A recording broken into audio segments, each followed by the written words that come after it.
Mr. James Vick, how are you, sir? I'm good. How's it going? It's going well. Thank you for taking out the time once again to speak with me. You are currently 13-1 in your mixed martial arts journey.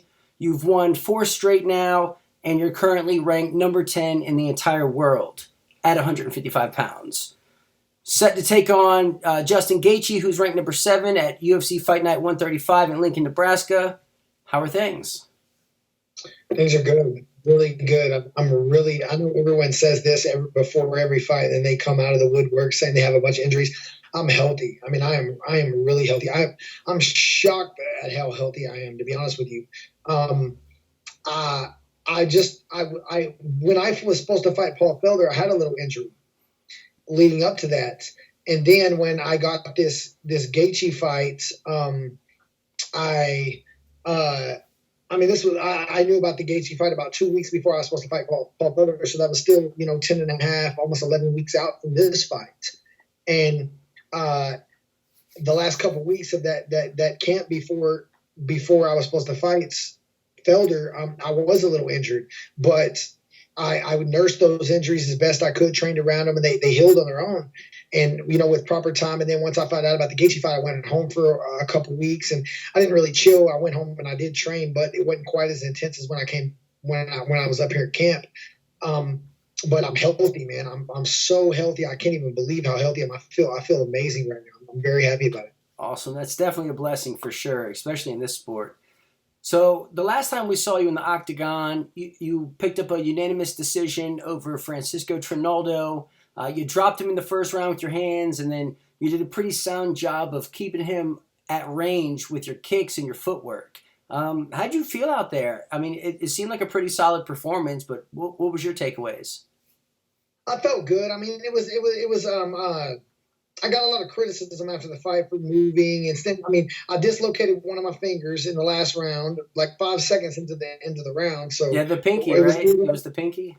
Yeah, I dislocated my finger, so I was, I had to pop it back in place and keep moving. And then, Charles is a tough dude. It's not like that dude was 8-1 in his last 9 fights in the UFC. It's not like I beat a can. You know what I'm saying? I beat a legit dude who shut down a lot of up and comers. And I wasn't going to be that guy to get caught like that. And I outlanded the guy 3-1. I felt like I had a good performance. I mean, I didn't get to finish like I wanted to, but before that, I had like real 3 people in a row.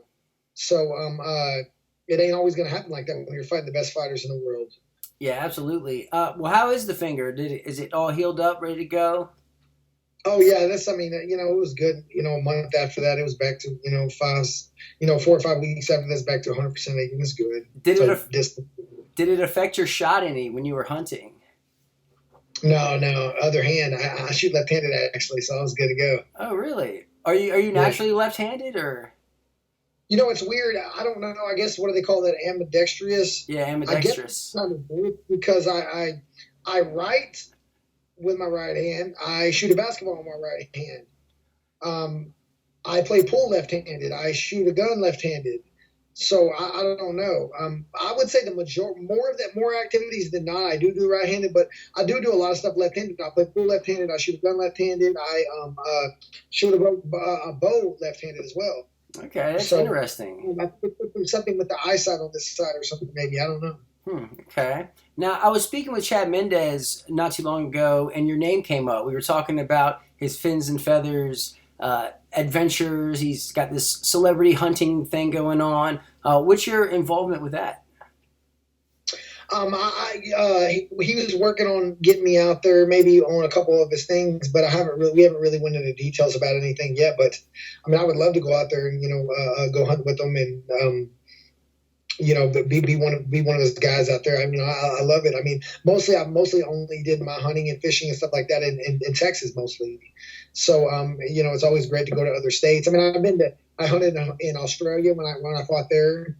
And then I also have hunted in Hawaii before because my girlfriend is born and raised in Hawaii. So I did both of them. But besides that, I haven't really been out of the state or country a lot. So yeah, it would be cool. And I've known Chad for years. I've known him since 2012, since I was in the Ultimate Fighter and he was one of the coaches. Yeah, I mean, it just seemed like a natural fit for you two to kind of link up with similar passions, and you both fight, and it kind of seemed like a no-brainer. Yeah. He's a super cool guy, and they went on a trip, wild hog hunting trip in a helicopter hunt the other Hmm. day. I wanted to join, but then I had this fight and I had to go because I was really wanting to do that for sure. So you got this fight coming up. As you said in the past, a lot of guys ducking you. Number 7 ranked Justin Gaethje, he stepped up. He said he'll take the fight. You're headlining Lincoln, Nebraska, UFC Fight Night 135. What are your feelings on headlining your first UFC card? It's been a long time coming, and I'm happy. I feel blessed, and like I said at the press conference, I'm not going to cry over spilled milk or stuff that's happened in the past. I mean, my record speaks for itself. People can say whatever they want about, oh well you're who has he beat? Who have you beat? I'm 9-1 in the UFC. How many other guys are 9-1 in the UFC? Not many. I mean, probably maybe a handful of guys have a record like that, regardless of who or how you beat. I beat 9 guys in the UFC. That's who I beat, the best organization in the world. So, I believe it or not, with all that, even though me and Justin Gaethje went back and forth and a lot of trash talk and stuff like that, I respected it, and I really do appreciate him taking the fight, because if not, I wouldn't have got the main event. I 100% am aware of that. Because none of these other guys are willing to fight me, it's rough. Fortunately, he's a real fighter, and he took the fights. Yeah, absolutely. So the betting odds have you favored in the matchup. Are you surprised at the respect being shown by the odds makers in this one? I mean, I do think I'm the favorite. I think I should be the favorite. I mean, I'm 9-1 in the UFC. He's 1-2, and I don't give a fuck who he's fought. He lost. You know what I'm saying? You say what you want to, but he lost 2 out of his 3 fights. But I think the press conference really helped me. Sometimes when you know how it is. You've been in the MMA world too for years now. The most popular guy sometimes is always perceived as the better one. Now I'm definitely not as popular as Justin Gaethje, but off of that press conference, I got way more shine than he did. Basically, I made the dude look stupid. So that probably helped me with my odds. Because I called the dude the Homer Simpson of MMA, and now everyone that's like a trend now.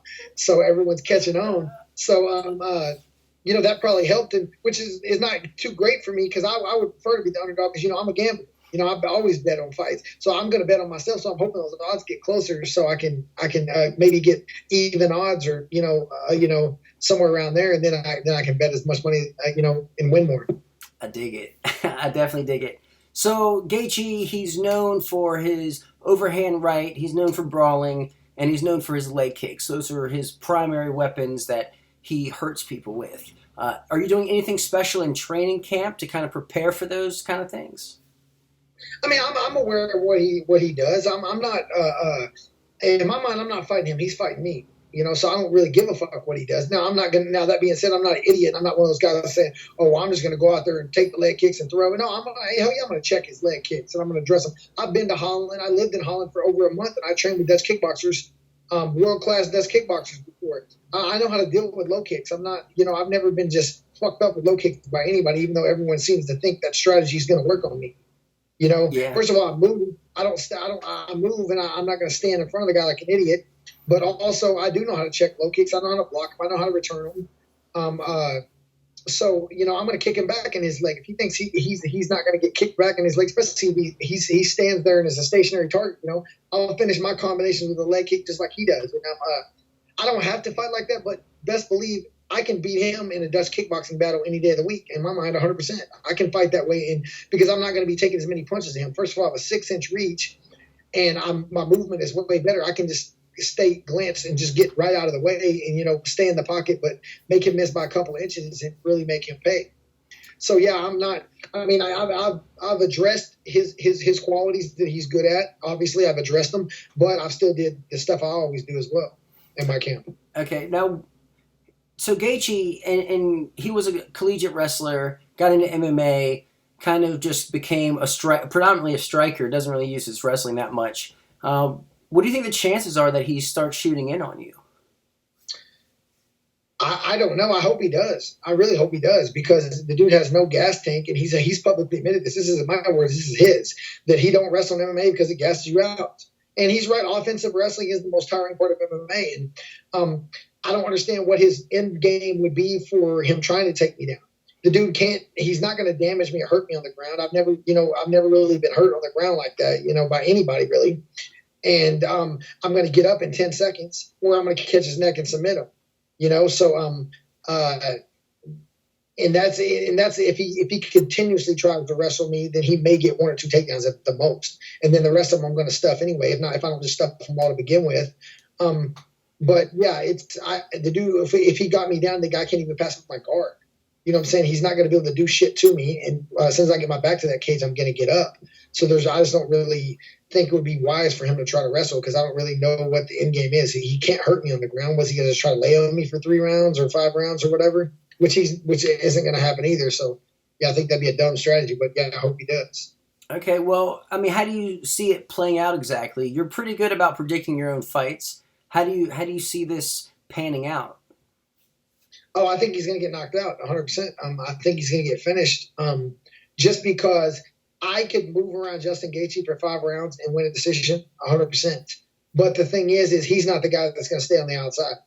He'd rather get knocked out. He'll take 5 punches in the face and land 1 leg kick. So he's not going to stay on the outside and lose a point battle. So he's going to come in and he's going to get hit with bombs, and he's going to go down. He's not going to be able to hold. He takes 50 punches, 50 strikes a round. 10 significant strikes per minute, that's 50 a round. He's not going to hold up, 2 or 3 rounds doing that shit with me. I promise you, I'm going to hit him with something clean, and he's going to go to sleep. If he was like a lot of other people would just stay on the outside, he accept his, losing a decision because my skills and my movement is so much better. That could be a possibility, but he's not that guy. He'd rather get knocked out. So he is going to come in, throwing leather and balls to the wall, and it's going to backfire him bad. Okay, so after Gaethje, I mean, there's really not a ton of people before the title. I mean, a couple guys that you said have ducked you, and I mean, it's really not a lot. I mean, you're like right there. I mean, is there anyone in particular you're gunning for after Gaethje? I'm not gonna give you that information just yet. I do have a big plan of calling someone out, and this is always premeditated. I've been planning for a while, so before it wasn't necessarily as realistic, but now it is. So yeah, you'll see August 25th who I try to fight. Okay. Well, October 6th, the lightweight title is going to be on the line. Conor McGregor, Khabib Nurmagomedov. What's your official prediction for that one? Still interesting fight, because I don't think that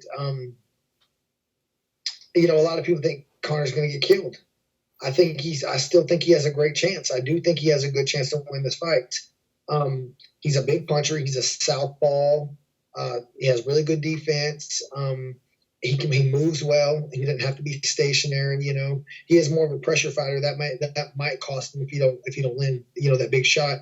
Him coming forward, that may cost him to get tangled up. I do feel like if he gets put on his ground, he's not getting up. I feel like maybe he could get sort of saved by the bell, or he's just fucked. He's not going to get up. If I had to bet my money right now, and obviously if the odds are lopsided one way or the other, I would take a chance. Sure. But even odds. I'm going to go with Khabib. I just think that McGregor's not big enough and physical, strong enough, in technically good enough in the grappling department to get up, and he's gonna get finished on the ground. I really believe so. Probably beat up, ground and pound, and either finish then and there, or just until he gasses out, and then just repeatedly gets taken down. Fair enough. I guess we'll wait and see, and I'm sure you'll be watching very closely, as it could be a potential matchup down the road for you. Well, before we get out of here, you got any sponsors or people you'd like to give a special shout out to? Yeah, just all my team here, Team Blood Urban, Specimen Fight Gear, my management KO reps, just everyone who's supported me, my friends, family, everyone who loves and believes in me. Tune in August 25th. I'm going to change my life. August 25th. This is almost 12 years in the making, and about persistence and hard work, and it's all coming together August 25th.